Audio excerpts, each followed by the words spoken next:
2026ರ T20 ವಿಶ್ವಕಪ್ನಲ್ಲಿ ಭಾರತದ ವಿರುದ್ಧ ಫೆಬ್ರವರಿ 15ರಂದು ನಡೆಯಬೇಕಿದ್ದಂತಹ ಹೈ ವೋಲ್ಟೇಜ್ ಪಂದ್ಯವನ್ನ ಬಹಿಷ್ಕರಿಸುವುದಾಗಿ ಈಗ ಘೋಷಿಸಿರುವಂತಹ ಪಾಕಿಸ್ತಾನಕ್ಕೆ ಅಂತಾರಾಷ್ಟ್ರೀಯ ಕ್ರಿಕೆಟ್ ಮಂಡಳಿ ಈಗ ಸಿಂಹ ಸ್ವಪ್ನವಾಗಿ ಪರಿಣಮಿಸಿದೆ. ಪಾಕಿಸ್ತಾನ ಕ್ರಿಕೆಟ್ ಮಂಡಳಿಯ ಈ ನಡೆಯಿಂದ ಆಕ್ರೋಶಗೊಂಡಿರುವಂತಹ ಐಸಿಸಿ ಪಾಕಿಸ್ತಾನವನ್ನ ಕ್ರಿಕೆಟ್ ಲೋಕದಿಂದಾನೇ ಮೂಲೆ ಗುಂಪು ಮಾಡೋಕೆ 5 ಕಠಿಣ ಶಿಕ್ಷೆಗಳನ್ನ ವಿಧಿಸೋಕೆ ಸಜ್ಜಾಗಿದೆ. ನಂಬರ್ 1, ಒಪ್ಪಂದದ ಪ್ರಕಾರ ಪಾಕಿಸ್ತಾನವು ಭಾರತದ ವಿರುದ್ಧ ಪಂದ್ಯವಾಡಲೇಬೇಕು. ಇಲ್ಲವಾದ್ರೆ ಪಾಕಿಸ್ತಾನವನ್ನ ಟೂರ್ನಿಯಿಂದಾನೇ ಸಂಪೂರ್ಣವಾಗಿ ನಿಷೇಧಿಸೋಕೆ ಚಿಂತಿಸ್ತಾ ಇದೆ.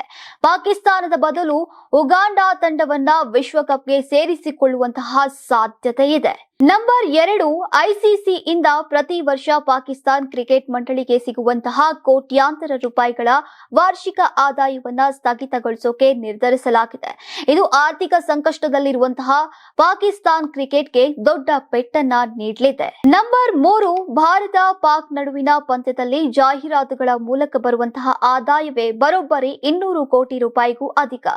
ಜಾಹೀರಾತು ದರ 10 ಸೆಕೆಂಡ್ಗೆ 25 ರಿಂದ 45 ಲಕ್ಷ ಇರೋದ್ರಿಂದ ನಷ್ಟದ ಮೊತ್ತ ಭಾರಿ ದೊಡ್ಡದಾಗಿರಲಿದೆ. ಪಂದ್ಯ ರದ್ದಾದ್ರೆ ಪ್ರಸಾರಕ ಸಂಸ್ಥೆಯಾದಂತಹ ಜಿಯೋ ಸ್ಟಾರ್ಗೆ ಆಗುವ ನಷ್ಟವನ್ನ ಪಿಸಿಬಿಎ ಭರಿಸಬೇಕಿದೆ. ನಂಬರ್ 4, ನಿವೃತ್ತರಾದಂತಹ ಆಟಗಾರರನ್ನ ಹೊರತುಪಡಿಸಿ ವಿಶ್ವದ ಯಾವುದೇ ಸ್ಟಾರ್ ವಿದೇಶಿ ಆಟಗಾರರು ಪಿಎಸ್ಎಲ್ನಲ್ಲಿ ಆಡದಂತೆ ಐಸಿಸಿ ತಡೆ ನೀಡಬಹುದು. ನಂಬರ್ 5, ಪಾಕಿಸ್ತಾನದ ಜೊತೆ ಯಾವುದೇ ದ್ವಿಪಕ್ಷೀಯ ಸರಣಿ ಆಡದಂತೆ ಸದಸ್ಯ ರಾಷ್ಟ್ರಗಳಿಗೆ ಐಸಿಸಿ ಸೂಚಿಸಬಹುದು. ಪಾಕಿಸ್ತಾನ ತಂಡಕ್ಕೆ ವಿಶ್ವದ ಟೆಸ್ಟ್ ಚಾಂಪಿಯನ್ಶಿಪ್ ಅಂಕಗಳನ್ನ ನೀಡದಿರುವುದು ಮತ್ತು ಐಸಿಸಿ ಶ್ರೇಯಾಂಕದಲ್ಲಿ ಕೆಳಕ್ಕೆ ತಳ್ಳುವಂತಹ ಶಿಕ್ಷೆ ಸಾಧ್ಯತೆ ಇದೆ. ಒಟ್ಟಾರೆಯಾಗಿ ಒಂದು ಪಂದ್ಯ ಆಡಲ್ಲ ಎಂದಿದ್ದಕ್ಕೆ ಪಾಕಿಸ್ತಾನಕ್ಕೀಗ ಇಡೀ ಕ್ರಿಕೆಟ್ ಬದುಕೆ ಮುಗಿದು ಹೋಗುವಂತಹ ಭೀತಿ ಎದುರಾಗಿದೆ.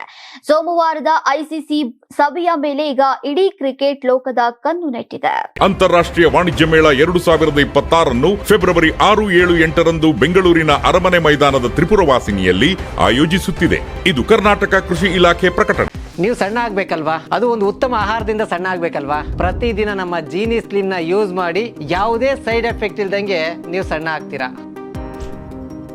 ಯಾರಾಗ್ತಾರೆ ಎಂಎಲ್ಎ ಅಭ್ಯರ್ಥಿ 2028 ಶೀಘ್ರದಲ್ಲೇ.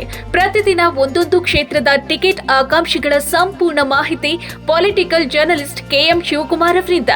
ಕರ್ನಾಟಕದ ನಂಬರ್ 1 ಡಿಜಿಟಲ್ ಮೀಡಿಯಾ ನಿಮ್ಮ ನೆಚ್ಚಿನ ಕರ್ನಾಟಕ ಟಿವಿಯಲ್ಲಿ ಮಾತ್ರ.